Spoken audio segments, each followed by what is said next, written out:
तो अब सुनना, शांत रहना सब।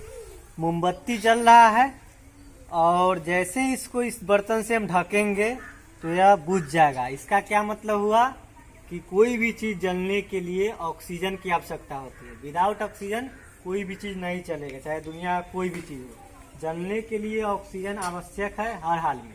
अभी देखिए जल रहा है, ऑक्सीजन इसको मिल रहा है चारों तरफ से। अब जैसे ही इसको बंद करेंगे तो यह बुझ जाएगा, लेकिन पानी को भी ऊपर खींचेगा, क्योंकि हम लोग जानते हैं कि जल में भी क्या है, H2O, ऑक्सीजन का मात्रा है। तो यह जलने के लिए ऑक्सीजन को खींचेगा ऊपर, जिसके साथ पानी भी ऊपर आएगा। तो देखिएगा कैसे आएगा।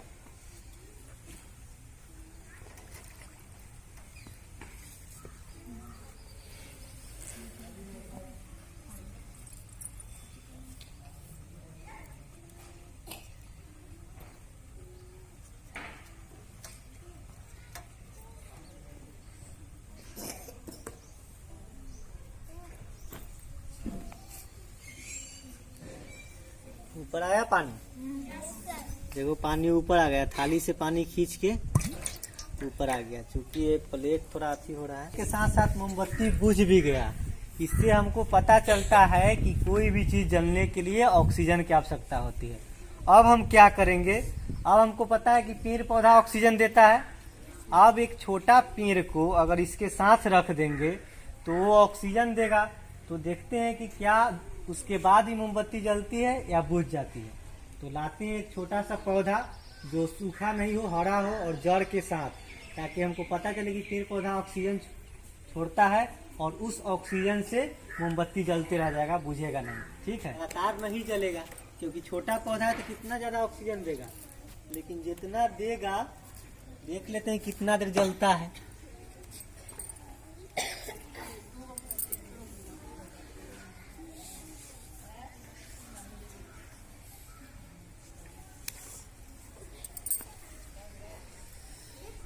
बोलते हैं।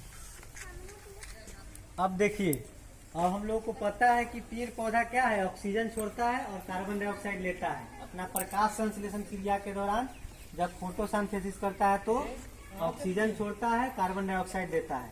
तो मोमबत्ती बुझ रही थी, अब पौधा डाल दिए, क्योंकि पौधा जितना ऑक्सीजन छोड़ेगा पौधा उतना देर तो मोमबत्ती जलेगा ही। लेकिन पौधा छोटा है तो हो सकता है ज्यादा देर नहीं जल पाए। देख लेते हैं करके हम लोग।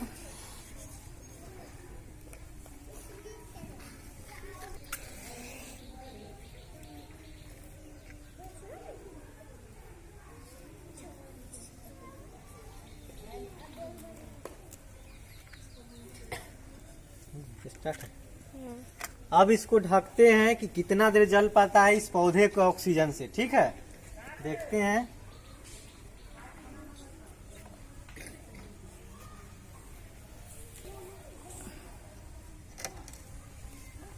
जल रही है। कहाँ से ऑक्सीजन मिल रहा है उसको? पौधा से। और इससे पहले बुझ गया था ना।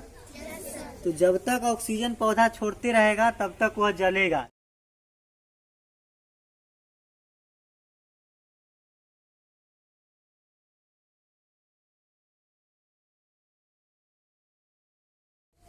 इसमें भी ये सब हरा नहीं है। देखिए, हरा पौधा से ही क्लोरोफिल का, जिस पौधे के पत्तियों में क्लोरोफिल होगा वही ना प्रकाश संश्लेषण की क्रिया करेगा।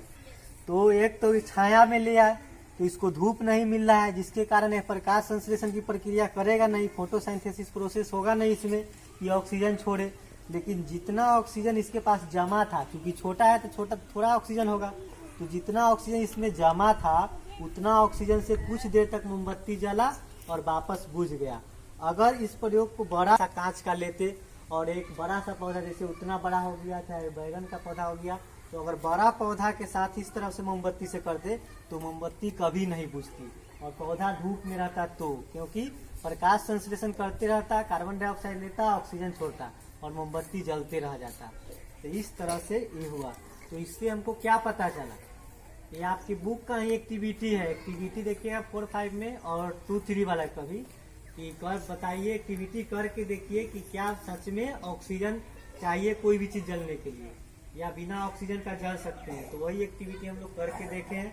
तो देख लिए आप लोग कि बिना ऑक्सीजन का कोई चीज नहीं जल सकता है, नहीं ना जला मोमबत्ती। अब हम लोग नेक्स्ट एक्सपेरिमेंट करेंगे अगला सेडिमेंटेशन, डिकेंटेशन और फिल्ट्रेशन। अभी जो दुनिया में जितने भी फिल्टर का काम हो रहा है, पानी जो फिल्टरिंग करते हैं, वह ये तीनों प्रोसेस से होता है।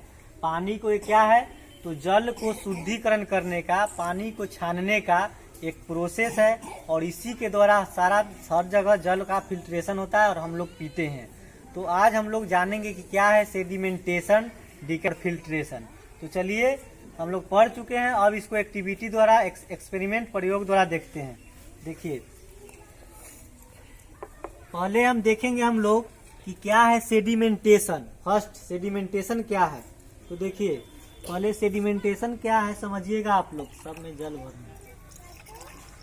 सेडिमेंटेशन क्या है कि अगर जल है, स्वच्छ जल है, सादा जल ले लिए हम, ले लिए ना, अगर पानी के साथ इसमें से ले लेते हैं थोड़ा मिट्टी, बालू मिट्टी लाते हैं।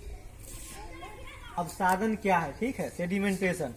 अगर स्वच्छ जल है, सेडिमेंटेशन समझिएगा क्या है, अब साधन। अगर सादा जल में कहीं से मिट्टी या कंकर का जो गिर जाता है, मिट्टी, और पूरा मिट्टी अगर घुल गया इसमें, तो और यह मिट्टी क्या होगा, धीरे धीरे कुछ समय बाद यह जम कर नीचे चल जाएगा इसके तलछट में। इस कांच का जो बीकर है, यह मिट्टी धीरे धीरे जम के नीचे चला गया, बैठ गया नीचे, तो इसी को हम लोग कहते हैं सेडिमेंटेशन, अवसादन। मतलब क्या, जब स्वच्छ जल में जब कोई मिट्टी या कोई बालुई मिट्टी उसमें रखेंगे और धीरे धीरे नीचे जम जाएगा, इस प्रोसेस को ही हम लोग कहते हैं सेडिमेंटेशन। ठीक है, आया समझ में। सेडिमेंटेशन क्या है, जब स्वच्छ जल में मिट्टी मिला और धीरे धीरे वह नीचे बैठ गया तलछट में, तो उसको कहेंगे सेडिमेंटेशन। दिखाई दे रहा है नीचे बैठ गया से। देखिए, गंदा जल, स्वच्छ जल ऊपर रह जाएगा और जो भी गंदा मटेरियल है, गंदा पदार्थ है, डर्टी मटेरियल, वह नीचे जम गया। तो इसी को जो नीचे बैठ गया, इस प्रोसेस को कहेंगे हम लोग सेडिमेंटेशन। अब सेडिमेंटेशन आएगा समझ में, जब जल में उसका जो भी डर्टी पार्ट होगा, डर्टी मोलिक्यूल्स, कण सब, वह नीचे बैठ जाएगा, डर्टी पार्टिकल्स, और नीचे बैठ जाएगा, तो इसी प्रोसेस को हम लोग कहते हैं सेडिमेंटेशन, अवसादन। अब हम पढ़ेंगे निस्तारण, डिकेंटेशन। तो ये तो समझ में आ गया। अब देखिए डिकेंटेशन क्या है।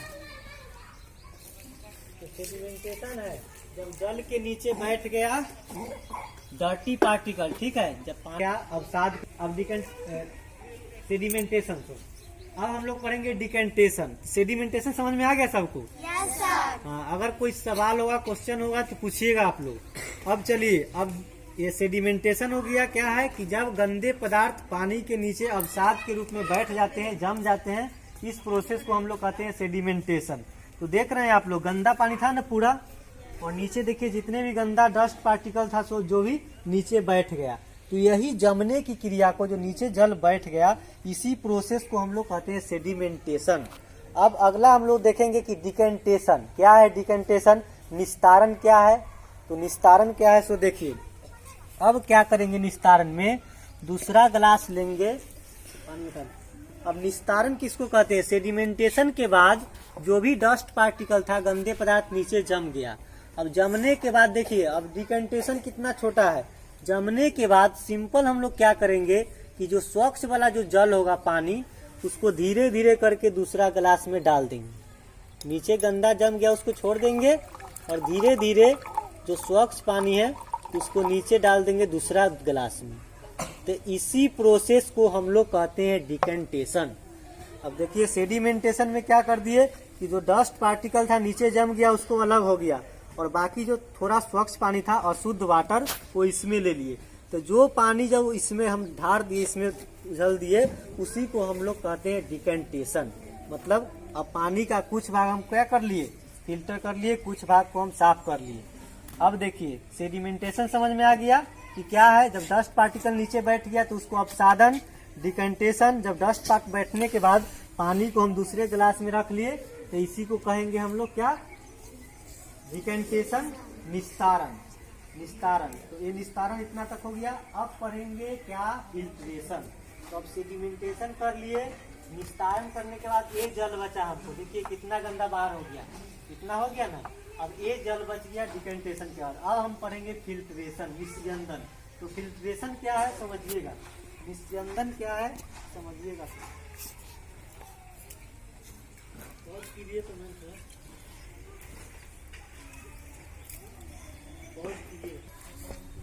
तो अब देखिए सेडिमेंटेशन कर लिए हम लोग, जो जल जम गया उसमें गंदा नीचे, उसको अलग कर लिए जल को, तो उसी को हम लोग कहते हैं डिकेंटेशन।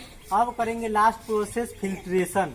तो फिल्ट्रेशन करने के लिए क्या करेंगे, एक फिल्टर पेपर आता है मार्केट में, आपको ज्यादा दाम नहीं लेगा, वो खरीद के ऐसे इस तरह से सेट करके फिल्टर पेपर, और उसको लगा देंगे इस तरह से कांच की बीकर में ऐसे लगा के, और उसके बाद जो भी डिकेंटेशन किया हुआ जो जल था उसको लेके इसमें धीरे धीरे क्या करेंगे, डाल देंगे। तो इस प्रोसेस को हम लोग कहते हैं फिल्ट्रेशन। इसको धीरे धीरे टोटल जल हम डाल देंगे, तो जो भी पानी है वह छन कर एकदम साफ होके नीचे वाले बर्तन में गिर जाएगा। इसको कहेंगे हम लोग फिल्ट्रेशन। अब देखिए कितना गंदा जल हो गया था, मिट्टी मिल गया था ना पूरा, उसके बाद डिकेंटेशन किए तो आधा मिट्टी हटा। अब कर रहे हैं फिल्ट्रेशन। अब देखिए ऐसा जल गिर रहा है, लग रहा है ना कि उसको पी सकते हैं हम लोग। पूरा फिल्टर हो गया पानी, देखो पूरा सादा पानी निकल रहा है उसमें से।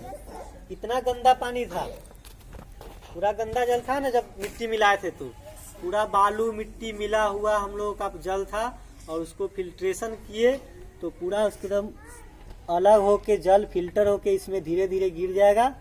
और इस जल को हम लोग क्या करेंगे, यूज में ले लेते हैं बर्तन धोने में, नहाने में। और इसी प्रोसेस का उपयोग करके अभी जितने भी फिल्टर का काम हो रहा है, फिल्टर मशीन बना हुआ है जितने भी हाईटेक जमाने में, यही तीनों प्रोसेस को करके, इसी तीनों प्रोसेस के द्वारा उसमें पानी का फिल्ट्रेशन होता है। जब तक ये 3 प्रोसेस से उसमें नहीं गुजरा जाता है तब तक पानी फिल्टर नहीं होता है और पीने योग्य नहीं होता है।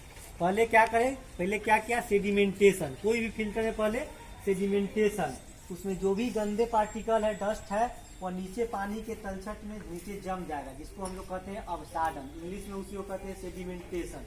और उसके बाद पुनः उस सेडिमेंटेशन किया गया पानी को दूसरे बर्तन में हम निकाल लेते हैं।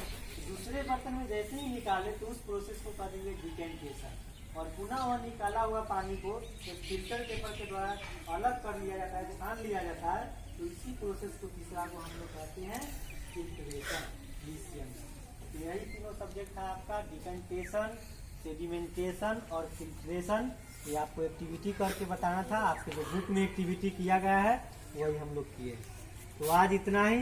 अगर किसी के मन में कोई सवाल है, क्वेश्चन है, तो पूछेगा कि कैसे हुआ, क्या हुआ, सवाल पूछिए। और जो भी प्रॉब्लम होगा पूछना, और बाकी कोई कंफ्यूजन होगा तो यूट्यूब पर वीडियो डला रहा है, आप देख सकते हैं, दोबारा रिवीजन कर सकते हैं। बाकी कंफ्यूजन दूर करने के लिए हम पूछिएगा, सवाल बताएंगे। और अगले दिन हम लोग डिस्टिलेशन के बारे में पढ़ेंगे, और उसको एक एक्टिविटी करके प्रयोग द्वारा, एक्सपेरिमेंट द्वारा बताएंगे कि क्या है डिस्टिलेशन और कैसे इसका प्रोसेस होता है। तब तक आज के लिए इतना है, स्टॉप करते हैं सर। हम लोग पढ़े थे एयर प्रेशर के बारे में, एक्टिविटी में भी आप लोग को बताया गया था, गिलास के ऊपर ऐसे डालकर। तो हम लोग देखेंगे कि कैसे एयर प्रेशर, अपना एयर कैसे प्रेशर बनाता है और कोई चीज को अपने अंदर खींच लेता है, खिंचाव हो जाता है। और अभी बड़े बड़े टेक्नोलॉजी जो आए हैं वो एयर प्रेशर पर है, जेसीबी, ट्रैक्टर का ढाला उठ रहा है, सब एयर प्रेशर के कारण। तो वही देखेंगे कि कैसे अपना एयर प्रेशर बनाता है। देखिए ग्लास है और इस पर एक पेपर रख दिए, तो इससे क्या हुआ कि चारों तरफ से वो ढक गया, अपना एयर प्रेशर बना लिया। अब इसमें पानी भरा हुआ था, देखे थे ना, पानी भरा हुआ था। अब इसको अगर पलट भी देते हैं तो यह पानी नहीं गिरेगा। क्यों? क्योंकि पानी गिरने के लिए कहीं से न कहीं से एयर का जाना चाहिए, और चारों तरफ से एयर ही बंद हो गया, तो पानी गिरेगा कैसे? अपना प्रेशर से एयर पानी को ऊपरे ही रखे रहता है। एयर में इतना शक्ति है कि जल को भी अपना बस में कर लेता है। देखो ऐसे कर दिए, हम छोड़ेंगे तो पानी गिरेगा? नहीं गिर रहा है, ऊपर पानी था ना भरा हुआ। देखो एयर में कितना पावर है कि पानी पूरा भरा हुआ है, एक छोटा सा पेपर इसमें चिपक गया तो पानी को, शक्ति को कम कर दिया। तो ये है एयर प्रेशर का। इसीलिए बड़े बड़े डिवाइस में एयर प्रेशर के द्वारा बड़ा बड़ा भारी सामान भी उठा लिया जाता है। ऐसा नहीं कि इसमें पानी नहीं है, देखो अब हटाएंगे तो पानी गिर जाएगा।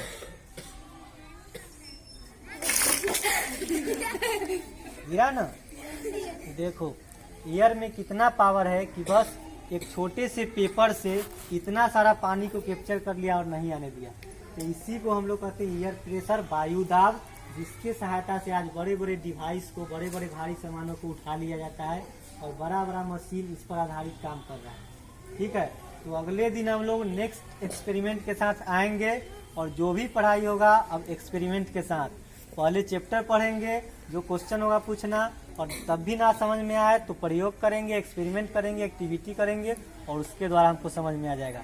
और फिर भी ना समझ में आए तो घर पे जाके हम यूट्यूब पर वीडियो डाल दे रहे हैं, दोबारा देख लेना तो एकदम अच्छी तरह समझ में आएगा। और ये पढ़ाई जो आप लोग पढ़िएगा वो पूरे जीवन में नहीं भूलिएगा कभी भी।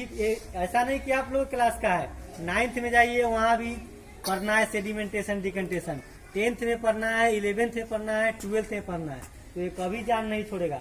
इसलिए हम लोग अभी समझ में आ गया तो अब इंटर में आए, BA में आए, 10th में आए, सब तक लिख के आ जाएंगे। लिखेंगे कि नहीं? जो देखे तो लिख सकते हैं।